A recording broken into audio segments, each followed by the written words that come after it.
नमस्कार, मी वृषाली पाटील बातमीपत्रात आपलं स्वागत करते। या बातमीपत्रात पाहूया 36 जिल्ह्यातल्या 50 महत्त्वाच्या बातम्या। नवनीत राणा भाजपात आल्या तर चांगलंच। फडणवीसांकडून नवनीत राणा यांच्या पक्षप्रवेशाचे संकेत, तर मोदी फडणवीसांची भूमिका मान्य, नवनीत राणांची प्रतिक्रिया। शिंदे गटाचे आढळराव राष्ट्रवादीच्या वाटेवर, अजित पवारांनी घेतली आढळरावांची भेट। भेटीत शिरूर लोकसभेच्या उमेदवारीवरून दोघांमध्ये अर्धा तास चर्चा। शिवाजीराव आढळराव पाटलांच्या संस्थेला अजित पवारांची भेट, संस्थेने उभारलेल्या ऑडिटोरियमची अजित पवारांकडून पाहणी। अजित पवार गट लोकसभेच्या 10 जागांवर आग्रही, धाराशिव, परभणी, बुलढाणा, गडचिरोली, माढा, हिंगोली, बारामती, सातारा, शिरूर, रायगड या जागांचा समावेश। चंद्रपूर लोकसभेच्या तिकिटांसाठी काँग्रेसमध्ये रस्सीखेच, आमदार प्रतिभा धानोरकरसह शिवानी वडेट्टीवारांचीही दावेदारी, लोकसभेच्या तिकिटासाठी काँग्रेसमध्ये मोठी चुरस। शिवानी वडेट्टीवारांना तिकीट मागण्याचा अधिकार, जे आता तिकीट मागत आहेत ते अलीकडेच पक्षात आलेत, विजय वडेट्टीवारांची लोकसभेच्या उमेदवारीवर प्रतिक्रिया। माझ्या उमेदवारीचा कोणता संभ्रम नव्हता, माझी उमेदवारी निश्चित, काही लोकांच्या वक्तव्याला पक्ष महत्त्व देणार नाही, भावना गवळींची अप्रत्यक्षपणे संजय राठोडांवर टीका। भावना गवळींना पक्षानं तिकीट नाही दिलं तर माझ्या पक्षाकडून तिकीट देईल, मी आणि माझा पक्ष गवळींच्या पाठीशी, महादेव जानकरांचं वक्तव्य। रत्नागिरी सिंधुदुर्गात महायुतीचा तिढा सुरू, तिढ्यातच महायुतीचा पराभव होणार, ते एकमेकांच्या उरावर बसणार, किमान 2.5 लाखाच्या फरकानं माझा विजय निश्चित, ठाकरे गटाचे खासदार विनायक राऊतांचा दावा। रत्नागिरी सिंधुदुर्ग मतदारसंघातून निवडणुकीचे पडघम वाजायला सुरुवात, ठाकरे गटाचे खासदार विनायक राऊतांकडून 5 वर्षांचा कार्यअहवाल प्रकाशित, ठाकरे गटाकडून लोकसभेची तयारी सुरू। रत्नागिरी सिंधुदुर्ग लोकसभेच्या जागेवरून भाजप शिंदे गटात धुसफूस, रत्नागिरी सिंधुदुर्गात भाजपचाच खासदार झाला पाहिजे, लोकसभेच्या बदल्यात रत्नागिरी विधानसभा द्यायला तयार, भाजपचे माजी आमदार बाळ मानेंचं वक्तव्य। मवियासोबत घेण्यासाठी आता प्रकाश आंबेडकरांना आव्हाडांची भावनिक साथ, तुमचं ध्येय आणि आमचं ध्येय एकच, आव्हाडांचं वक्तव्य। लोकसभेच्या एका मतदारसंघासाठी 10 कोटींचा खर्च येतो आणि आज तो आमच्याकडे नाही, समाजवादी पक्षाचे नेते अबू आझमींचं वक्तव्य, तर आम्ही लोकसभा निवडणुकीत उतरणार नसल्याचंही वक्तव्य।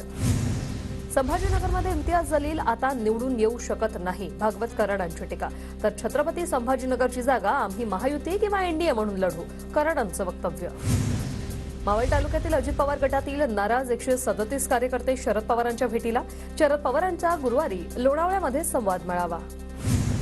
साताऱ्यात जिल्हा राष्ट्रवादी काँग्रेस शरदचंद्र पवार पक्षाच्या नियुक्त्या, जिल्हा पदवीधर सेलच्या उपाध्यक्षपदी संजय पानवळ आणि पाटण तालुका कार्याध्यक्षपदी राहुल कचरे यांची नियुक्ती। मुख्यमंत्री एकनाथ शिंदेंच्या उपस्थितीत अपक्ष शिक्षक आमदार किरण सरनाईक यांचा पक्षप्रवेश, सरनाईक यांच्यासोबत शेकडो कार्यकर्ते शिंदे गटात। नांदेडचे माजी खासदार सुभाष वानखेडे पुन्हा लोकसभेच्या मैदानात उतरण्याच्या तयारीत, नांदेड लोकसभेची जागा काँग्रेसने उद्धव ठाकरेंना सोडावी, सुभाष वानखेडेंची मागणी। धाराशिव लोकसभा मतदारसंघात भाजपकडून बसवराज मंगरुळे उमेदवारीसाठी इच्छुक, आगामी लोकसभेसाठी मतदारांच्या गाठीभेटी आणि दौऱ्यालाही सुरुवात। निवडणुकीच्या पार्श्वभूमीवर भंडारा जिल्ह्यात भूमिपूजन आणि विकास कामांचा धडाका, आमदार राजू कारेमोरे यांच्या हस्ते 75 लाख रुपयांच्या विविध विकास कामांचं भूमिपूजन। कोल्हापुरात शाहू महाराज छत्रपती आणि मंत्री हसन मुश्रीफांमध्ये रंगल्या गप्पा, एका फुटबॉल सामन्यादरम्यान झाली भेट, सामन्याला मंत्री चंद्रकांत पाटीलही उपस्थित।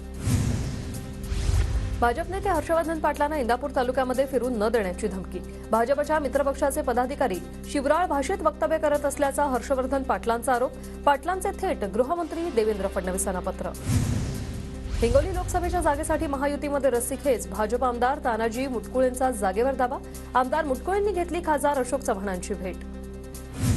रायगडच्या उरणमधील ठाकरे गटाच्या पदाधिकाऱ्यांचा शिंदे गटात प्रवेश, ठाकरेंच्या मावळ मतदारसंघातील दौऱ्याआधीच पक्षप्रवेश। लोकसभा निवडणुकीच्या पार्श्वभूमीवर मवियाचे अनेक कार्यकर्ते शिवसेनेत दाखल, नालासोपाऱ्यात पक्ष संघटनेला बळकटी देण्याचे शिंदे गटाचे प्रयत्न। वर्ध्यात भाजपच्या लोकसभा प्रचार कार्यालयाचं उद्घाटन, आगामी निवडणुकीच्या पार्श्वभूमीवर शीतल मंगल कार्यालयात भाजपच्या प्रचार कार्यालयाचं उद्घाटन।